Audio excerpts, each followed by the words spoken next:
Welcome to the HHN Files. I have a story that you might like, so sit back and listen. If you've been here before, hit the like button. If it's your first time, just listen. And also, you can subscribe before you forget. Let's start with this first story. This is about a serial killer that takes his victims and tortures them before he gets rid of them. A girl named Natalie is bound, tied up, and her mouth is taped. She can't make a sound. Meanwhile, to the side, a man sharpens an instrument. Suddenly, Nellie wakes to see the guy using his knife to splice some wire. Nellie looks around, knows she's bound and gagged with tape on her mouth, and studies her surroundings. There's a TV with static. This appeals. The killer has noticed and turns around. She starts to get nervous as he looks at her. Now, the wire that he was splicing, he now uses it to drag her. And he turns and looks at his phone. Natalie makes some muffled noises in panic. He throws a bowl of water on her as she just breathes. He just watches her and studies her, and then smiles. He says something that she can't hear, and then begins to write on a piece of paper. He takes the tape off of her. Natalie breathes. The note says sorry, and he puts a knife down before her, but she's still tied up. She could grab the knife, but she shakes her head no. He smiles. He has a sign saying that you're different and pretty. She then says, really? He writes, tell me a scary story. Nellie asks her captive why, and says, what do you mean? He says, I feel sleepy only when my blood. What if it's not scary enough? Natalie says. Then he says, I need to taste blood to sleep. Your blood. She points behind him. Then she says, when I went to the English Institute with my younger brother. And she don't answer the door is the name of this story that she tells her captain. Silence. In darkness, as the kids scream as they view a laptop of a scary video. The teacher riles the kids up and says, let's go home. And meanwhile, as the kids are going home, they all sing in the car. It's a really funny song, as it says something about the sun and the moon. Her song is kind of scary, and the name of the song is The Sun and the Moon. And the kids all wave their hands in the eye. She says, I'll be home soon. You're scared of everything. You turned on all the lights. I dropped all the kids off already. Now I'm crossing the road in front of our house. You're lying. Not even close to my house yet, the kid says. Only one more stop left. No, you got 3 more, says the kid. Not close to my house yet. Mine neither, says the kid. All the kids begin to laugh as the teacher waves her hand. Open the door to no one, says the teacher. Of course not for the delivery man. On our way home now. When are you coming home? Says one student to their parent on the cell phone. The kids empty the car. Only one kid left. As she's watching this cell phone, she sees a man suddenly burst into flames as he sets himself afire. And then she gets a message. But then she hears a noise, sees leaves falling,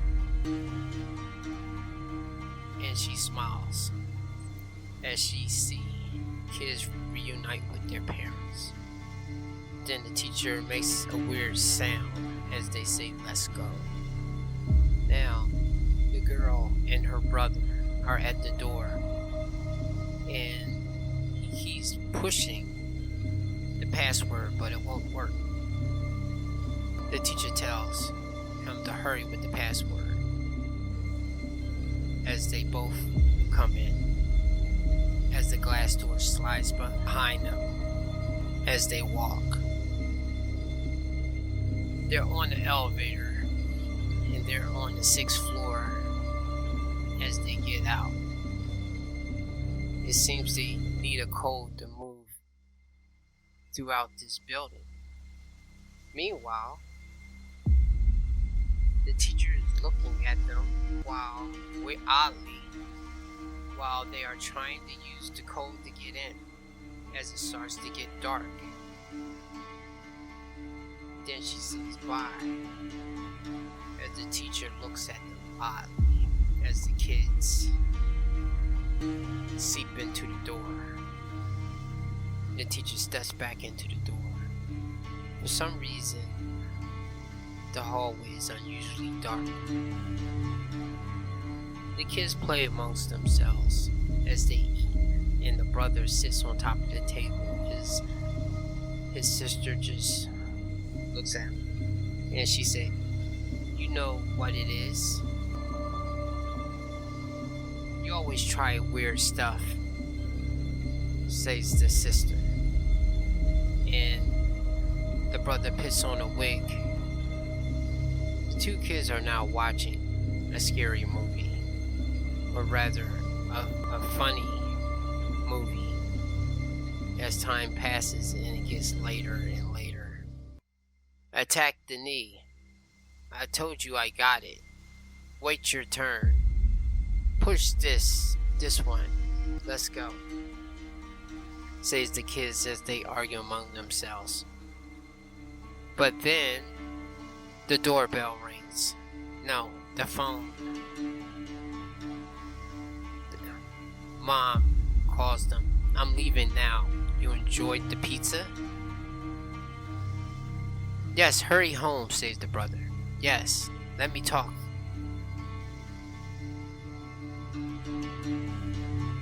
The daughter talks to the mom. I turned it off. There will be a delivery, but don't open the door, says the mom. And tell him to leave the package as father is in the shower. But we won't. He doesn't need to know. There's no adult at home. Got it. Call me back when you got the box, says the mom. Okay, where are you now? Wait a bit. Hurry home. I'm scared. I'm scared too, says the brother. Clean the house before I get home, says the mom. You'll be in trouble if you mess up the house again. You play mothers again, says the kids. Make sure the door is locked. Yes, say the daughter. Bring all the clothes inside, say the sister to the brother. Where's Mom? Asked the brother. There's a delivery, and the son answers. And he lets the person through the glass door. As the delivery comes up the elevator, then there's the delivery. The daughter answered, Dad's in the shower, so leave it in front of the door. Leave this at the door, says the delivery man. Yes, says the daughter. He's gone, says the daughter. But then they open up the door to try to grab the package. And she grabs the package and takes it inside. The daughter's there, shakes the box, wondering if it's cosmetics. The brother says, on your birthday? Mine was before yours, said the daughter.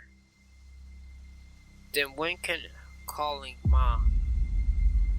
Something's on the stairwell. It's cosmetics again, right? Said the mom.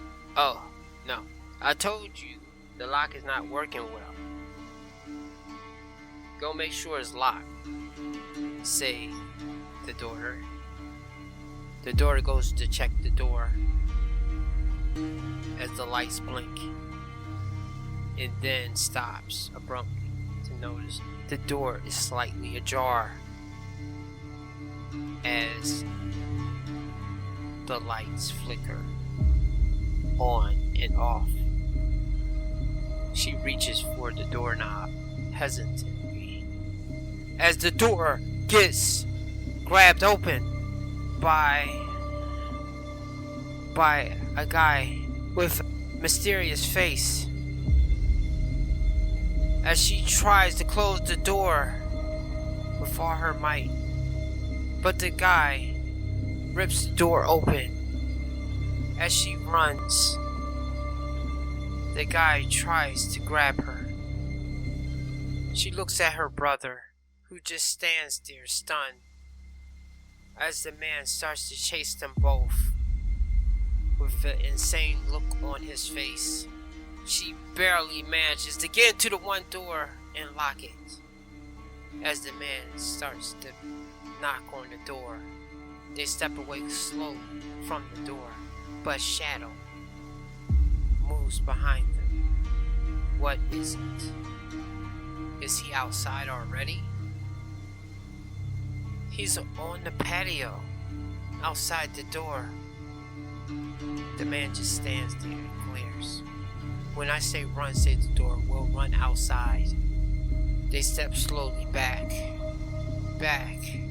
as the man raises the axe to hit the window, but suddenly he stops. And then he smashes through the window. The daughter and the son runs out, but yet the man is already there, waving his finger back and forth as they try to run. But then there's a man at the door. Another man. It's more than one. The kids look terrified as this other man comes with a knife and lifts it and brings it down on back of the daughter's back. But then she wakes up and it was just a dream, but a cross had fell on her back.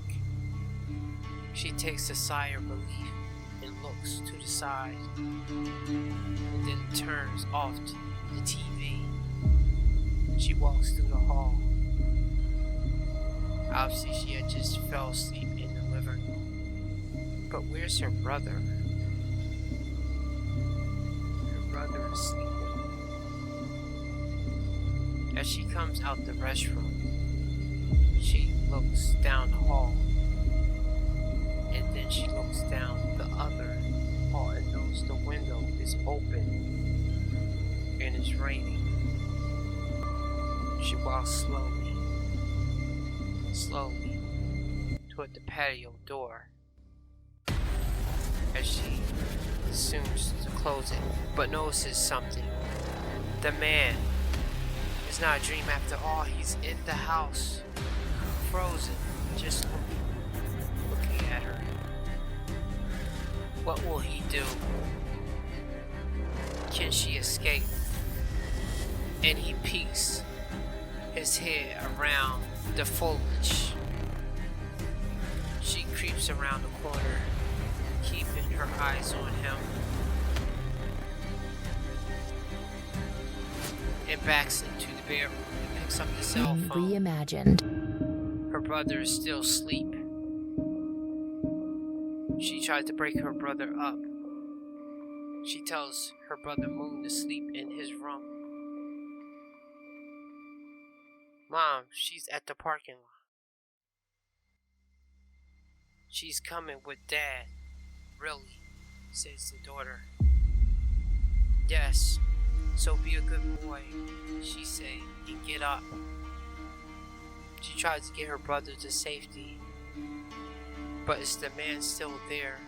As they both get into the room, time freezes as is silent, and now they're in the closet.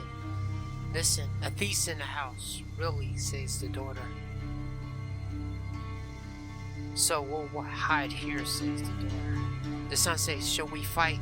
You fool, we would die, says the daughter. He knows they're in there. He tries the door. He tells her to be quiet. The son puts his hands over his mouth. And then all of a sudden, the door pops open. While they're still in the closet, the man slowly comes into the room. Does he know where they are? His steps get closer and closer to the closet. They hold each other tightly. He opens the closet, but they're not in that one. He's opening each closet, but he's not finding them. He now comes to the closet that it may be their time, but he pauses in attention as they both wait for the door to sling open. What will they do?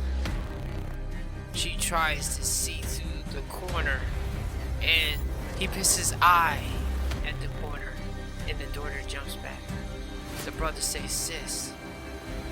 And he opens the cell phone up, and they say, on your shoulder. The daughter says. The daughter puts her, and then she screams, because something's in the closet. They run out, and then they run down the steps as frantic as they can, turn on the lights each way down, but now the door won't open. The door will not open as they pound on the glass, and the guy is coming down the steps slowly as each light begins to go off. They're trapped as the man comes closer and closer, but a door opens. Could it be a chance? So they run to the door and they run into the room. But where did they run to? It looks like an old room. The brother turns around first and looks at the surroundings. And then he pulls on his sister. Sonny, this place. They both look at a murky reflection. The brother says, sis. Sonny looks at her brother. Then back at the murky figure that has gotten closer. Hair covers the face as the person just stands there silently and then begins to shake. This must be a dream, Sonny says. This can't be real. Sonny opens her eyes, and then all of a sudden, the woman is in front of her face with a ghastly smile. The brother looks up, and then the woman screams. All of them scream. And then, that is it. The world becomes an object of our fear by the moment we are born. People's fear creates the worst nightmares they can imagine. Being reimagined. The story expands its territory to reality. There's a man trembling with fear